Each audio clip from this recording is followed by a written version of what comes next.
Olá, alunos do sexto ano do ensino fundamental.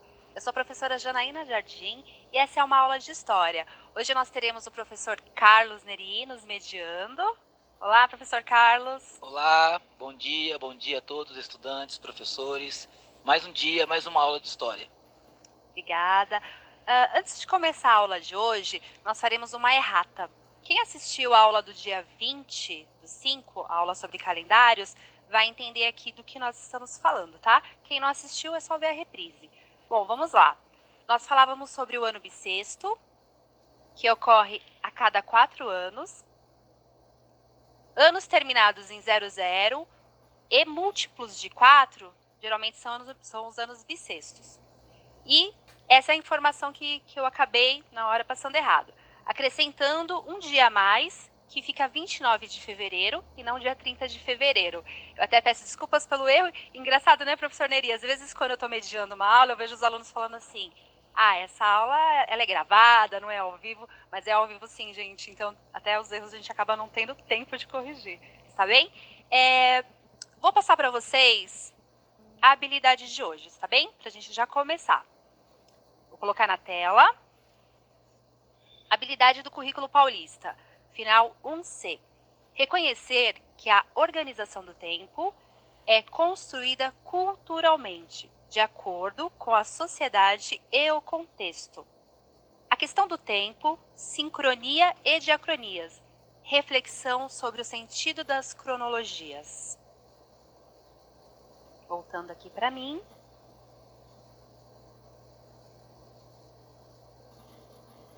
Vou falar rapidamente sobre os objetivos. Despertar no estudante a atitude historiadora, trabalhar as habilidades da BNCC e as competências leitoras e escritora. Vamos estudar alguns conceitos sobre a organização do tempo. Eu vou passar para vocês, para iniciar a nossa aula, a nossa questão disparadora, está bem? Vamos conversar aqui sobre a nossa questão disparadora.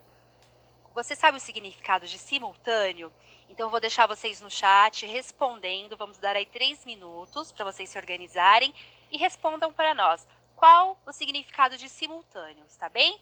Nós aguardamos a interação de vocês e voltamos com as próximas informações.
Voltamos para a nossa interação. Os alunos estão participando, já estão aqui colocando no chat já as suas impressões, suas deduções. O Vitor, ele nos fala que simultâneo significa ao mesmo tempo. Gabriel também fala ao mesmo tempo. O Iago nos diz que é rapidamente. A Karine afirma que simultâneo é o que acontece várias vezes. Mas uma boa parte dos nossos estudantes diz não saber, professora Janaína, o que é simultâneo. O que é simultâneo? Vamos lá, então assim, simultâneo é algo que acontece ao mesmo tempo, está bem? Eu vou passar para vocês alguns exemplos de fatos históricos que aconteceram simultaneamente, embora eles não tenham relação entre eles, mas eles aconteceram simultaneamente. Então, o historiador ele pode marcar um tempo, então nós podemos usar um tempo longo ou um tempo curto para estudar, analisar uma sociedade, alguns fatos históricos. Eu escolhi aqui uma curta duração, o ano de 1861, e elenquei 2 fatos que aconteceram simultaneamente nesse ano, mas eles não têm relação entre si. Então, em 1861, temos a emancipação da Rússia e a primeira revelação da foto colorida. Foi a primeira vez que uma foto colorida foi revelada. Elas não têm relação entre si, mas ocorreram simultaneamente. Um outro fato aqui que aconteceu simultaneamente. Escolhi também um período de curta duração, o ano de 1889, e eu elenquei 2 fatos históricos que aconteceram simultaneamente, embora eles não tenham relação entre si. Aqui em 1889 temos a inauguração da Torre Eiffel e nasce Hitler, Adolf Hitler. Sobre esses conceitos, estudantes, não fiquem preocupados, mas o que foi a emancipação da Rússia? Fale mais sobre o porquê da Torre Eiffel. Sobre esses fatos, não se preocupem.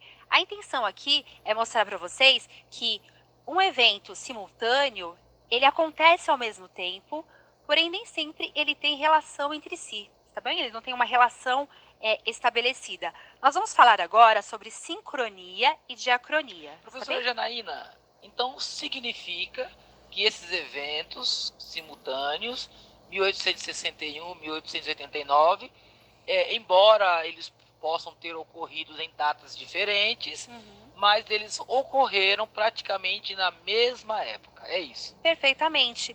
Então aqui, eu escolhi um tempo de curta duração, certo? Um tempo de curta duração, o ano de 1861, e elenquei 2 fatos históricos que não têm relação entre si, mas aconteceram simultaneamente dentro desse ano. É isso. Nós também temos as permanências na história, não é, professor Carlos? Aquelas permanências, alguns eventos que eles ficam, né, eles acontecem em um período histórico e depois eles vão continuando ao longo do tempo. Isso. Na história, nós estudamos 2 princípios fundamentais, que é o conceito de permanência e o conceito de ruptura. Quando nós falamos em ruptura, são acontecimentos que permaneceram num determinado tempo histórico e não avançaram para outros períodos. Eles permanecem dentro de um período histórico. Exemplo, a Revolução Francesa, que ocorreu em 1789 e ocorreu naquele momento. Então, causou uma ruptura com o sistema do antigo regime. E as permanências são aquilo que são os fatos que permanecem no tempo, nas décadas, nas épocas. O que nós podemos exemplificar para os nossos estudantes sobre as permanências? Bom, eu vou citar um exemplo que é a herança que nós temos no Brasil escravocrata. Nós temos hoje o racismo. De onde vem o racismo? De onde ele se construiu? Né? Ele é construído no Brasil a partir da escravidão. Mesmo terminando a escravidão com a abolição da escravatura, nós temos aí uma permanência desse sentimento que é o racismo. Hoje, ele já é considerado um crime, né, professor Carlos? Já é considerado crime, mas como que se construiu o racismo? Ele não nasceu nas pessoas, as pessoas não nascem racistas. Isso vem sendo construído ao longo de vários anos. Então, nós podemos dizer que o racismo é sim uma permanência de um processo de escravidão que nós tivemos no Brasil. Processo esse que, inclusive, foi apoiado em algumas leis que também eram racistas, que hoje nós já não temos mais essas leis, né? Que, por exemplo, a lei dos vadios, mesmo depois da escravidão, as pessoas que eram encontradas andando nas ruas, sem identidade, sem trabalho, elas podiam ser presas. Geralmente, quem eram essas pessoas? Os ex-escravos, né? Que não tinham onde ficar. Eu acho que um outro bom exemplo também de permanência, eu vou falar uma permanência cultural aqui, que é o vestido de noiva, né? De onde vem essa tradição? Como que a gente... Por que as mulheres utilizam vestido de noiva, vestido branco para se casar? Sendo que em outras culturas, a noiva ela se casa com outras cores, outros vestimentos, né? A nossa herança ela é muito eurocêntrica. A gente tem uma história que remete muito à Europa. Então, lá na Europa, as mulheres elas se casavam no período da Idade Média, elas se casavam de branco para significar a pureza, elas se casavam dentro da igreja, porque a igreja era a instituição mais poderosa. E aí o que acontece? Quando esses europeus colonizaram as Américas, essa cultura, várias culturas vieram também para nós. Então hoje nós utilizamos ainda o vestido branco e casamos na igreja por conta dessa permanência de um comportamento que vem aí ao longo de muito tempo. E temos vários exemplos de permanência na história. Como a religião, por exemplo, também, que independente das suas modalidades, Sim. jeitos, cultos, liturgias, ela permanece em praticamente todo mundo. Os alimentos também, né, professor Carlos? Os alimentos, eles também são uma permanência da história. Feijoada. Feijoada veio lá da produção dos escravos, né, que ficavam produzindo lá suas comidas, seus alimentos. Então, o alimento, a religião, alguns hábitos que nós temos são permanências da história, correto? Correto. Então, vamos falar um pouco, vou colocar para vocês na tela o sentido, duas definições, sincronia e diacronia. Professor Carlos, pode fazer a leitura para mim? Vamos lá, acompanhe conosco aqui a leitura. Sincronia. Condição do que acontece de maneira simultânea, ao mesmo tempo, podendo ou não ter relação entre si, que foi o que nós acabamos de conversar, de dialogar aqui. A diacronia é um conjunto de fenômenos sociais, culturais, que ocorrem e se desenvolvem através do tempo. Isso, muito bem. Então, falando de sincronia, tá? Eu coloquei esse exemplo aqui para vocês de sincronia, que acontece de maneira simultânea, ao mesmo tempo, podendo ou não ter relação entre si. Nos nossos exemplos, eles não tinham relação entre si, mas eram sincrônicos, simultâneos, tá bem? A diacronia já é diferente. A diacronia é um conjunto de fenômenos sociais e culturais que se desenvolvem através do tempo. Eu vou dar um exemplo aqui de diacronia. A diacronia ela é uma sucessão, está bem? É uma sucessão de eventos. Então, eu vou colocar aqui para vocês vou voltar aqui. Ó. A diacronia, ela tem esse sentido linear, né?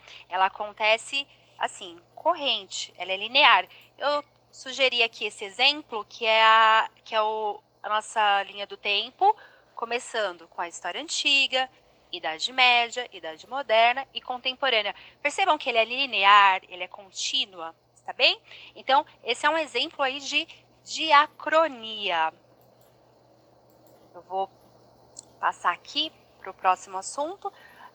Tem alguma interação, professor Carlos, sobre esses assuntos? Não, os nossos estudantes estão aqui falando sobre o que é o simultâneo, né? Uhum. Que foi a resposta que eles nos deram. Mas daqui a pouco nós vamos interagir bem mais com vocês. Tá bem. Então agora nós vamos falar sobre o tempo, algumas definições. Vocês já viram essa explicação nas aulas anteriores.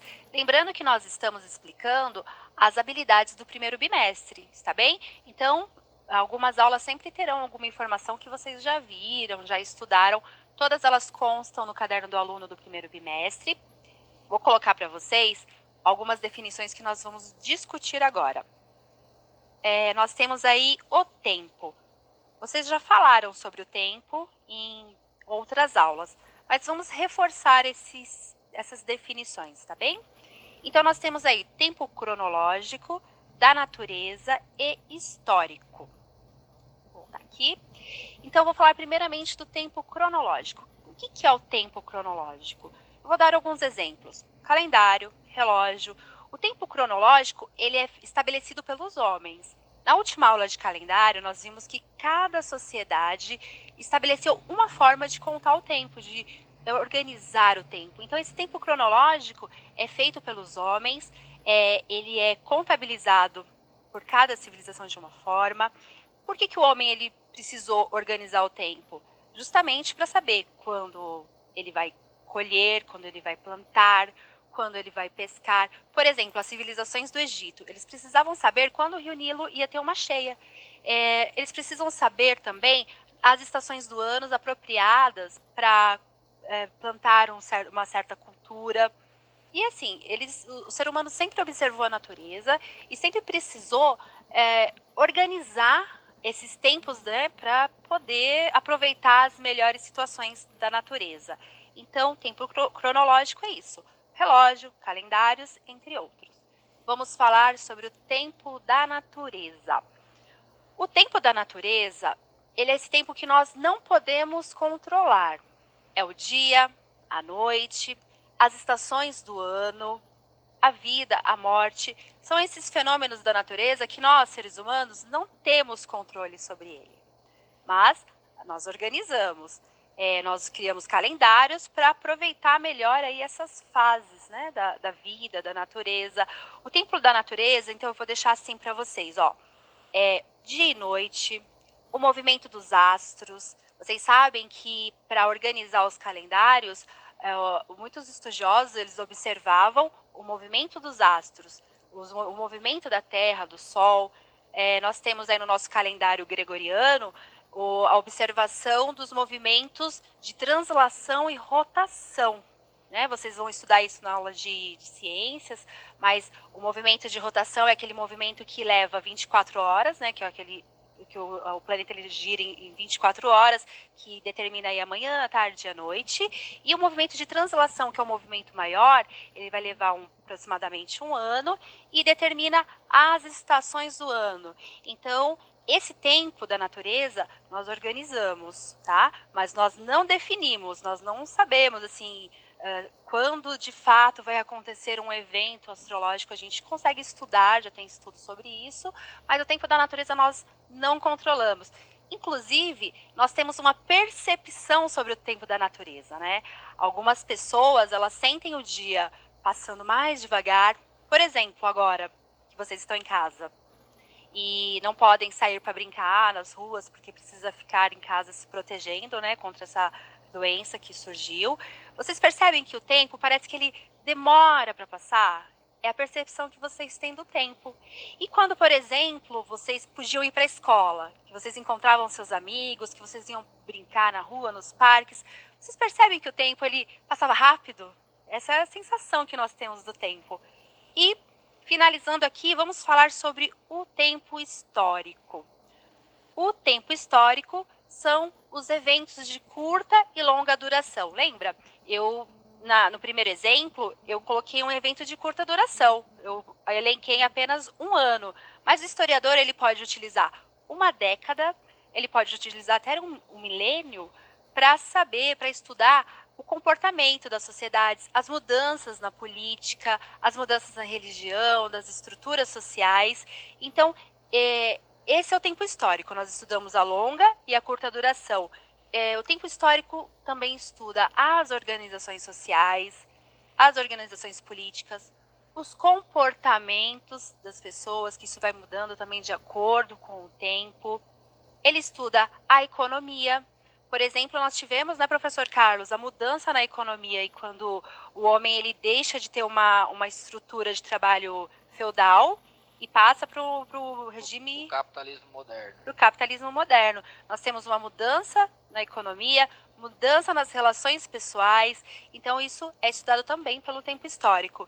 E as práticas que marcam um povo. O tempo histórico ele estuda isso. O que muda? O que muda uma geração entre uma geração e outra? Aí o historiador ele pode escolher ou estudar uma curta duração ou um período muito longo, de longa duração, e perceber aí as mudanças dentro desse período. Está bem? Então, o tempo cronológico e o tempo histórico, conforme nós estamos vendo, eles são construídos pelos seres humanos para melhor organizar o seu tempo.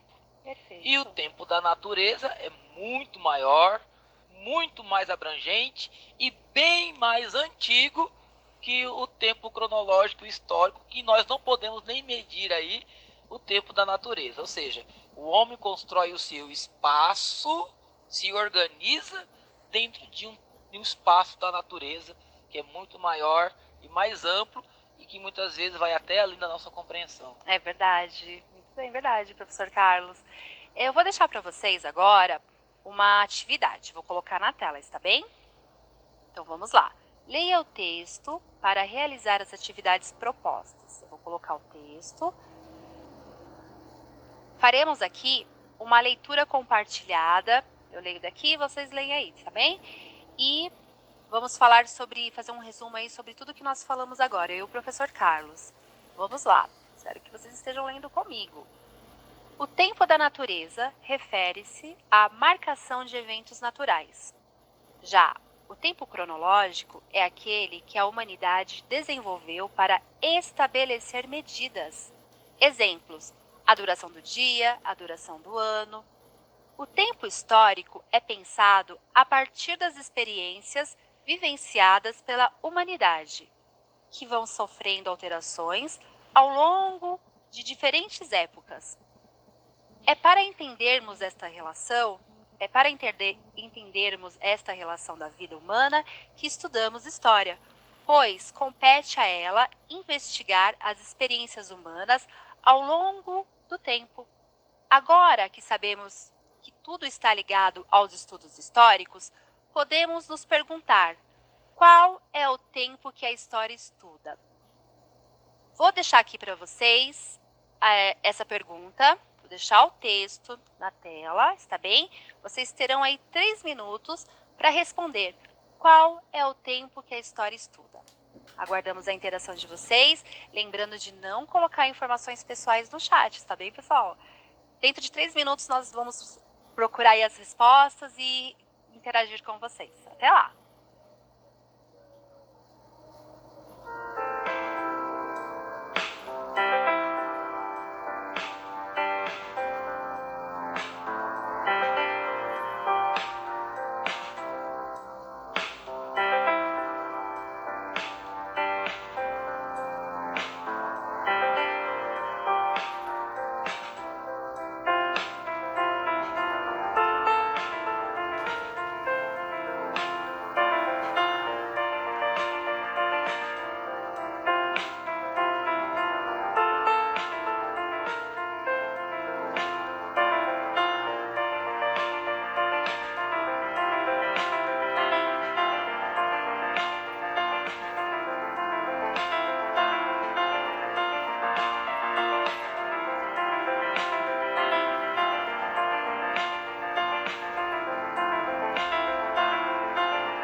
Voltamos, professora Janaína. Tivemos diversas interações aqui. Nossos estudantes estão participando. Parabéns para vocês. Participando do chat, vocês dinamizam aqui a aula e o nosso diálogo entre os professores e vocês. A maioria, professora Janaína, colocou que o historiador ele se preocupa com o tempo histórico. Mas por que não o cronológico nem o da natureza? Por que o historiador se preocupa com o tempo histórico? Tempo histórico? Então, assim, primeiramente, obrigada a todos os alunos que estão participando no chat. A gente está vendo bastante interações legais. Vou começar dando a resposta, professor Carlos. Eu vou colocar aqui na tela a resposta para vocês. O historiador, ele estuda o tempo histórico. Agora, por que, né, professor Carlos, o historiador se preocupa tanto com o tempo histórico? É o tempo histórico que estuda as experiências humanas ao longo do tempo. Então, as experiências humanas, elas vão englobar aí a sociedade, a cultura, a política, todas as transformações na sociedade. Então, esse é o tempo que nós, historiadores, nos preocupamos mais e estudamos, o tempo histórico. Então, quem respondeu o tempo histórico respondeu muito bem. Eu vou colocar aqui para vocês uma atividade bastante simples. Ela foi retirada do caderno do aluno e para vocês vai ser facinho de responder. Inclusive, eu acho que eu vou até diminuir esse tempo, que eu coloquei 3 minutos, mas está tão facinho que eu sei que eles já sabem a resposta. Eu vou deixar aí 2 minutos, tá bem? Tudo bem, alunos? Deixar 2 minutos?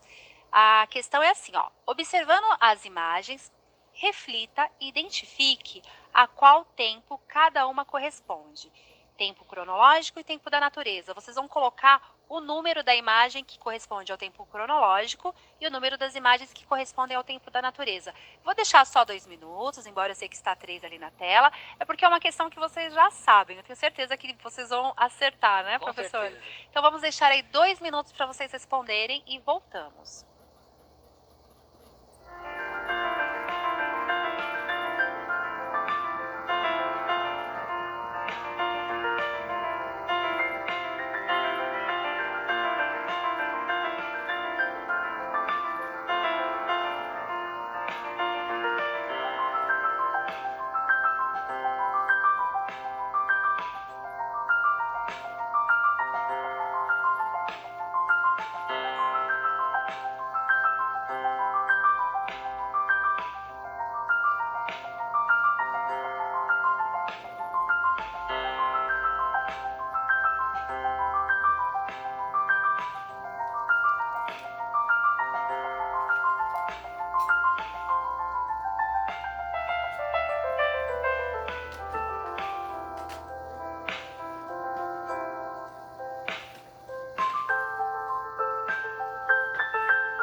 Voltamos, vamos observar aqui nossas interações. Os alunos ainda estão escrevendo. Eles afirmam aqui o Gustavo. Tempo da natureza, imagem 1. Raíssa, imagem 1, natureza. Douglas, 1 e 3, tempo da natureza. Giovana, 1 e 2, natureza. Fernanda, 1 e 3, natureza. A resposta correta está 1 e 3, natureza. 2 e 4, tempo cronológico. Muito bem. Ótimas respostas. Eu vou fazer uma pausa aqui agora nessa explicação e vamos fazer um quadro novo, é um quadro que os alunos estão gostando bastante, que é a hora do protagonista. Nesse momento nós estamos homenageando os alunos que mesmo em casa aí estão, apesar de toda a diversidade, eles são alunos protagonistas, competentes, porque estão estudando sem ninguém ficar cobrando, eles são autônomos, fazem as atividades mesmo o professor não estando lá, e são bastante solidários, que sempre compartilham informações. Então, eu vou colocar para vocês na tela uma aluna, que é a Luísa Giacom, ela é do 6º ano, da Escola Estadual de Ensino Integral, professor Aires de Moura. A aluna Luísa, o professor Carlos, ela mandou aqui os cadernos dela, ela acompanha as aulas do Centro de Mídias, ela faz as atividades, então ela mandou aqui o caderno dela super caprichoso, super bonitinho. Então, parabéns para a aluna Luísa, né, professor Carlos, que faz as atividades corretamente. E nós estamos aqui elogiando a aluna Heloísa, a aluna Luísa Giacom, mas ao mesmo tempo homenageando todos vocês, alunos, que estão assistindo, que estão participando. Não é mesmo, professor Carlos? Parabéns a todos os nossos estudantes. Então, agora nós vamos passar para o próximo assunto, está bem? Vou colocar na tela. Vamos falar sobre o quadripartismo europeu. É a forma como nós dividimos a nossa história em períodos. Então, nós temos aí, vocês já conhecem esse tipo de periodização da história. Nós temos assim, ó, história antiga, do surgimento da escrita até a queda do Império Romano no Ocidente, 476 a.C.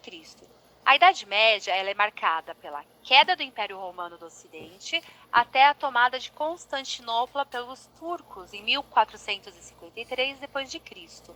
Idade Moderna, da tomada de Constantinopla até a Revolução Francesa, na tomada da Bastilha. Vocês vão estudar isso no 7º ano ou 8º? Revolução Francesa, 8º ano. 8º ano, em 1789 d.C. E Idade Contemporânea, que é da Revolução Francesa até hoje. Mas, professor, e a pré-história? Como é que fica a pré-história? Como fica a pré-história? Por que a pré-história não está no quadripartismo europeu? Vou colocar mais uma tela para vocês. Bom, pré-história ela é do surgimento do ser humano até o aparecimento da escrita. Vocês sabem que a África é o berço da civilização humana, né? O berço da criação do homem. Então, o termo pré-história foi criado em 1851 e é muito criticado, pois o ser humano, desde o seu surgimento, é um ser histórico, mesmo que não tenha utilizado a escrita. Outras expressões foram sugeridas para denominar povos sem escrita, como povos pré-letrado ou povos ágrafo. Na verdade, essa forma como nós estudamos e periodizamos, ela vem da Europa. Ela coloca a Europa como centro de todos os acontecimentos. Lembra quando nós falamos sobre fontes históricas? Vocês viram que o historiador ele consegue também avaliar uma sociedade, mesmo que ela não tenha escrita.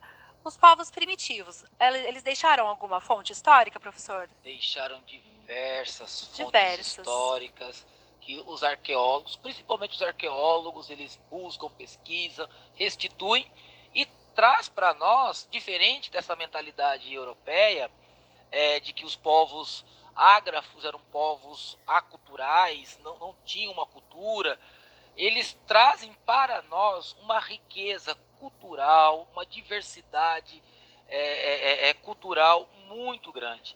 Através das pinturas rupestres, por exemplo, nós conseguimos identificar aspectos peculiares da forma cultural, da sociedade daquele período. Por essa razão, a pré-história, né, eu acredito que esse termo não seria nem tanto adequado, porque pré-história, antes da escrita, depois da escrita. Mas esses povos, professora Janaína, eles deixaram contribuições riquíssimas para nós hoje. Verdade.